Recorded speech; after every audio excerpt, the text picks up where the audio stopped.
Hi everyone, welcome. My name is Linda. Thanks for tuning in. This is going to be a what the hell reading. This reading is timeless. There's no date on it. It can be relevant whenever you find it. If any of the messages are resonant for you, then just take what you need from it. So this is designed to be a really quick and succinct reading. So I've pre-shuffled 5 different decks that I have, and I've pulled cards for different placements. So what we have here is where am I now? We have the Strength card. What challenge do I face is death. What resources can I use? 4 of Swords. Hidden forces, 8 of Cups reversed. The potential outcome is the 8 of Swords, 8 of Crystals in the Voyager deck in reverse. And then from the runes we have what is the spiritual lesson? We have the Wunjo rune, which is joy. Alright, so looks like what we have here is you could be in a state of transition right now that is rather challenging. And what's required of you is courage, fortitude, endurance, strength, of course. I'm hearing also understanding.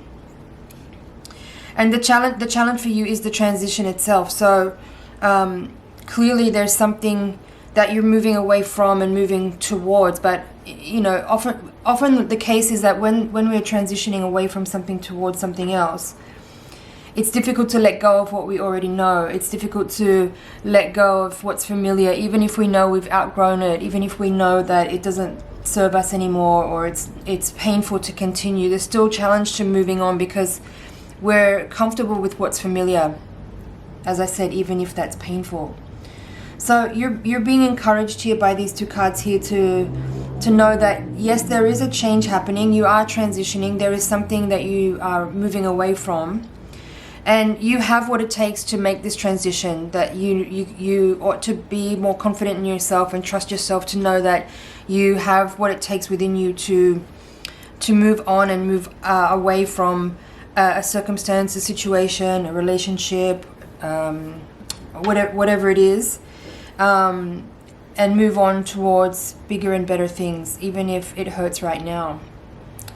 So resources available to you. The 4 of Swords here, it could be suggesting that you know, for some of you, you may need to be a little bit more. What's the right way of saying that? Be more calm and quiet in the mind. Take more rest. Obviously, meditate more. Strive to clear the mind of overthinking so that you can find a way to resolve within yourself the changes that are occurring, so you're not struggling against what you are faced with right now. Definitely I feel a need for more rest for some of you. Like if you've been in this transition for a while and it feels like a struggle that you don't see an end point for, then you know that also with the Strength card is you're being reminded that it requires endurance to make this transition. So giving yourself proper rest and relaxation, as well as setting time aside each day for meditation, is really important. To reflect upon your situation and to give yourself the chance to mentally rest as well, so that you can restore your sense of well-being by giving yourself a break from the anxiety and giving yourself a chance to rest mentally as well as physically. Will really help you in making this transition as smooth as possibly can be. Now the 8 of Cups in this position of the reading is what are the hidden forces? So what I'm feeling with this 8 of Cups in reverse here in this position of the reading is that on some level you may be resistant to change because there's some attachment, and it may be that you're creating a little bit more challenge in your transition than there needs to be because you're holding on. Okay, the 8 of Cups upright is that moving on energy. It's like taking what you've learned and moving onwards and upwards and striving towards what the next thing is for you, knowing that you've completed the mission or completed the task or completed the karma, let's say, in a given situation. But because the 8 of Cups here is in reverse and it's in the position of what's hidden, I feel that for some of you, you may not be able to acknowledge that you still have attachments to whatever it is that you're transitioning away from, and that could be making your transition more difficult than it needs to be. So if you can acknowledge that you do have attachment, or that you are finding it hard to let go from that place, then you can make changes, because until you've admitted where the challenge lies or where the problem lies, it's really hard to actually make the changes that are needed. But if you can work with this Eight of Cups in reverse energy as well as the Four of Swords, give yourself time to rest, give yourself a chance to contemplate and actually get your head around what you're dealing with, and acknowledge that you are feeling maybe stuck, or that you are feeling attached, or that you're afraid of being lonely, or whatever it is here about this transition that's making it hard to let go and move on. And you'll be able to find hopefully some resolution within to accept and acknowledge what it is that you have to work with, and stop struggling against the forces that are actually available to you. Now, the Eight of Crystals in this position of the reading is what is the potential outcome. Now, Eight of Crystals in reverse in this position. So the Eight of Swords in the Rider-Waite Tarot in the upright position is the picture of the woman who's bound up and she's blindfolded, and she's kind of standing in this sort of dreary looking setting where she seems to be a victim of circumstance. So what I feel here with this Eight of Crystals in reverse in this position of the reading is that there is liberation available here to you. There is freedom available. The two eights in reverse here are very telling as well. It seems like you've been in a karmic situation. I just realized also the Strength card is number 8 as well. So 3 8s in the spread. That's very, very telling.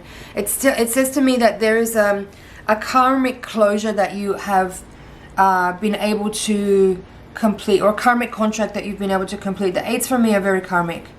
So, and because you have the Death card here, it says to me that whatever this is, even though it's hard for you to walk away from it, it's actually really important that you close the chapter on what this is, because your karma has been completed in this area. And whether or not that feels good to you, it is what it is. It is what it is. You can't try to continue something that's already complete. So it's important to acknowledge that, and acknowledge that there is closure available here to you, and find the courage and the strength and the perseverance and the endurance to actually be able to move forward and onward from this situation and leave behind what is complete. It is complete.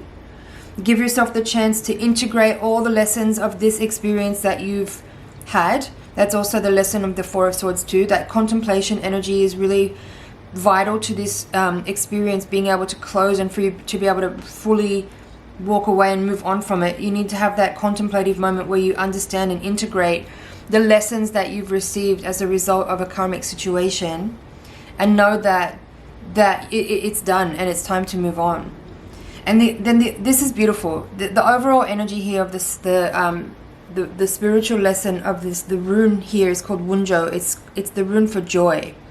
So I'm kind of tying these two together in this situation and seeing that whatever is closing out here, whatever this karmic situation is that is complete, even though it's hard to move away because you have some attachment, there is something difficult there that has been closed or understood, and now it's time to move away from difficulty so that you can move more towards joy. Right? So it's like whatever you've completed here, you've done your due diligence, you've done your work, you've put in a lot of effort into a situation, into a person, into a relationship, or whatever it is. And I feel like your responsibility has been fulfilled, and now it's time for you to give that energy to yourself and move towards what brings you joy. Because whatever this is that's closing out, even though you have some attachments to it, I suspect that it's something that was actually very challenging and very troubling and very difficult. And it might have had some moments of joy and fun in it, but probably for the most part it just felt like a lot of hard work. And so now it's time to move towards what really brings you joy. I think this has been about what you could do with somebody else, and now I feel like it's about what you can do for you. with your resources, with your time, with your talent, with your creativity, with your love, with your expression, with your compassion. Rather than it being about what you can put into something with someone else, now it's about you putting joy and into what brings you satisfaction and happiness.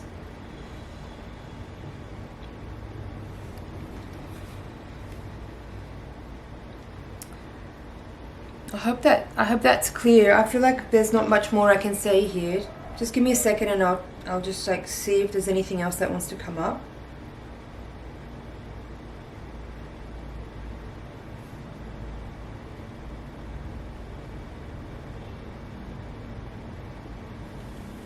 Yeah, I feel that the strength card here with the death, I feel like you've been dealing with survival issues. And now it's time for you to move away from that type of energy and move towards what brings you the sensation of thriving, of abundance, of prosperity, of satisfaction, of joy.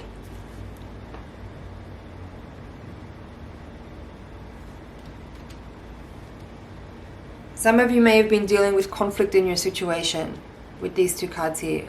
And that's what I was picking up on earlier. It's like this feeling of, yeah, you have some attachments to it because it's familiar, but actually maybe it's been toxic for a long time, and you've been putting a lot of effort in to try to heal the situation, maybe bringing a lot of compassion and, you know, insight and love and understanding to a person who maybe hasn't been very much treating you well. And now it's time to move on and just take care of your own business. You can't fix another person. You can't heal another person. Each person has to be ready and willing and able to face their own demons and look at their own shadow in order to bring that information to the light, to turn it into creativity and love. But you can't do that for somebody else. And neither can you, in doing that, expect someone else to do that for you.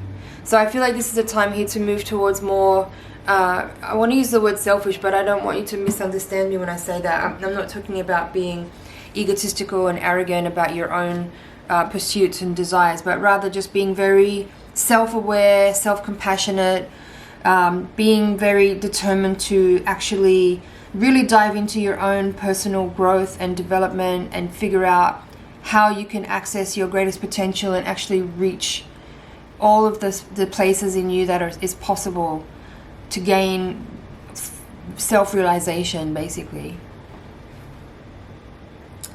Alright friends, I'm going to leave it there. I hope you really enjoyed that reading.